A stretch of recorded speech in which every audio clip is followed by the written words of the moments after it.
आज की कहानी है बावढ़ी का खूंखार प्रेत। यह भूतिया वाकया एक ऐसी प्रेत आत्मा की सच्ची कहानी है जो लोगों को भ्रम में डालकर अपनी ओर बुलाती है और फिर उन्हें पानी में खींचकर मार डालती है। यह बात तब की है जब मैं अपने गांव में रहता था। अब मैं जॉब करता हूँ, इसलिए अब मैं शहर में रहता हूँ। तो बात कुछ ऐसी है कि मैं अपने गांव में जिस स्कूल में पढ़ाता था उसके पास ही एक बावढ़ी थी, और जो लोग बावढ़ी के बारे में नहीं जानते उन्हें बता दूं कि यह पानी का एक स्रोत होता है। आज की कहानी है दोस्त या भूत। यह बावढ़ी बहुत पुरानी है और इसमें का जो पानी है उसका इस्तेमाल कोई नहीं करता है। इस बावढ़ी के आसपास कई सारी झाड़ियां आदि उग चुकी है। इस बावढ़ी के चारों ओर सीढ़ियां है और उन पर काई जमी हुई है।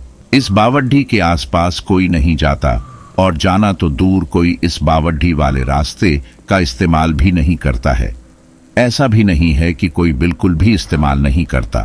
कुछ लोग जाते हैं इस रास्ते से, पर केवल दिन में, और वो भी केवल 2 या 3 लोगों के समूह में। कहते हैं कि इस बावढ़ी के अंदर एक ऐसा भ्रमजाल है जो लोगों को अपने वश में कर लेता है और उन्हें इस बावढ़ी के पानी के अंदर डूबा देता है। और इतना ही नहीं, मरने के बाद उस व्यक्ति की लाश तक नहीं मिलती है। कुछ दूसरे लोगों का मानना है कि इस बावढ़ी में एक खजाना छिपा हुआ है और जो कोई भी उसे लेने जाता है वह रहस्यमयी तरीकों से गायब हो जाता है। ऐसा हमारे यहाँ के लोग कहते हैं। पर मेरे साथ एक ऐसा खौफनाक वाकया पेश आया जो इन दोनों बातों का खंडन करता है। एक दिन मैं शाम को घर के लिए सामान खरीदकर वापस घर लौट रहा था, तो मैंने सोचा कि उस बावढ़ी वाले रास्ते से निकलता हूँ, क्योंकि वो एक छोटा रास्ता था। तो मैं उस रास्ते से जाने लगा। उस समय शाम हो चुकी थी और केवल थोड़ा थोड़ा उजाला था। मैं अब उस बावढ़ी के किनारे से निकल रहा था कि तभी मैंने देखा कि एक आदमी उस बावढ़ी की एक सीढ़ी पर खड्डा बावढ़ी के पानी की ओर देख रहा था। मैं भी चलते चलते उसे ही देख रहा था कि तभी वो मेरी ओर देखने लगा और हंसने लगा। मैं यह देखकर चौंक गया कि ये आदमी उस जगह क्या कर रहा है। कुछ 2 कदम चलने के बाद मैंने देखा कि वो आदमी अपने घुटनों के बल बैठकर बावढ़ी के पानी में किसी को देख रहा था। तभी बावढ़ी के अंदर कुछ हलचल हुई और बावढ़ी से एक भयानक सा दिखने वाला आदमी, जिसके शरीर पर मांस तक नहीं था, केवल हड्डियां थी, उस आदमी को खींचकर पानी के अंदर ले गया। यह देखकर मैं काफी डर गया और 1 सेकंड के लिए मैंने उस आदमी को बचाने के बारे में भी सोचा, पर दूसरे ही सेकंड में उस जगह से तेजी से भाग गया। मुझे उस आदमी के डूबने से ज्यादा इस बात से डर लग रहा था कि वो खूंखार आदमी कौन था जो उस बावढ़ी के पानी से निकलकर उस आदमी को अंदर खींच ले गया था। जब मैं घर पहुंचा तो मैंने सभी को उस घटना के बारे में बताया।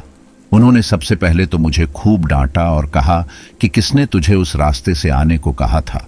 अरे वो एक प्रेत है और वो लोगों को भ्रम में डालता है और बावढ़ी के अंदर आने के बाद उनको अंदर पानी में ले जाता है और फिर उस आदमी का कभी पता नहीं चलता। आज तो तू उस रास्ते से आ गया, पर आज के बाद भूल कर भी उस रास्ते पर मत चले जाना। उस समय मुझे समझ आया कि वो सब उस प्रेत का धोखा था। अगर मैं उस आदमी को बचाने चला जाता तो फिर वो मुझे अंदर खींच लेता। शायद वो आदमी भी लोगों को शिकार बनाने के लिए उस प्रेत का रचा जाल था। सच में मैं तो वहां से भाग गया था, पर अगर मेरी जगह कोई और होता और वो उस आदमी को बचाने जाता तो सच में वो आदमी तो मारा जाता। मेरा तो आपको सुझाव है कि कभी भी किसी खाली पड़ी रीढ़ी बावढ़ी या वीरान पड़ी ढे कुएं की ओर नहीं जाना चाहिए, क्योंकि हमें नहीं पता कि वहां कौन सी मुसीबत हमारा इंतजार कर रही होती है। सो आई होप गाइज आपको यह हॉरर स्टोरी अच्छी लगी होगी। दोस्तों, मैं आशा करता हूं कि आपको यह रियल हॉरर स्टोरी पसंद आई होगी। यदि आप गोस्ट स्टोरीज देखना पसंद करते हैं तो मेरे YouTube चैनल रहस्यमय कहानियां को सब्सक्राइब कर ले। धन्यवाद।